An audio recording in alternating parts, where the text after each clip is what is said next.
C'est une très spéciale débat parce que nous ne parlons pas aujourd'hui seulement d'une action de crime, mais nous parlons de sorte de tartare de crime intellectuel, dirigeant politique qui est très importante parce que je pense que la situation de cette relativement pas très nombreux communauté, mais il faut rappeler que sous la monarchie, il était majoritaire en Crimée. C'est la population vraiment indigène qui habite là depuis 8 siècles. Donc nous parlons de ce peuple qui, à mon avis, la sorte de Tartare de Crimée, c'est un test de la liberté en Crimée. Donc, ils sont vrais témoins de droits ukrainiens aussi, parce qu'ils sont impartiels, ils représentent sa propre histoire et leur témoignage est d'autant plus important.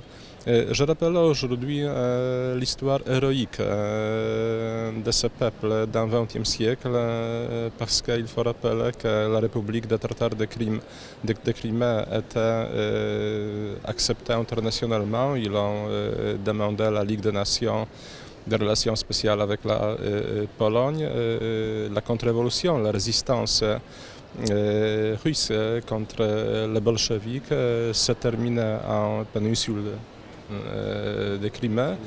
Les Tartares ont participé dans cette résistance.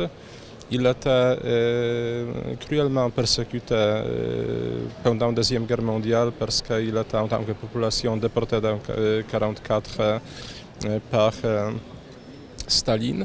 Le mouvement dissident de Tartare de Crime, le mouvement en faveur du retour dans leur patrie, c'était un des plus mouvements à la fois romantiques et héroïques, mouvements de la deuxième moitié du XXe siècle. C'est nécessaire de défendre la souveraineté ukrainienne parce que l'annexion de Crime, c'est la grave violation, c'est extrêmement grave violation des droits internationaux. Donc c'est aussi le test pour l'opinion internationale. Mais je pense que beaucoup de dirigeants occidentaux ont le tort en limitant notre réaction aux questions économiques. Je pense qu'il est nécessaire de rééquilibrer les relations de force dans la région de mer Noire par des relations renforcées avec Géorgie. Parce que c'est la meilleure réaction contre cette annexion forcée par la Russie. Et il faut rappeler toujours, il faut évoquer le cas de Tartare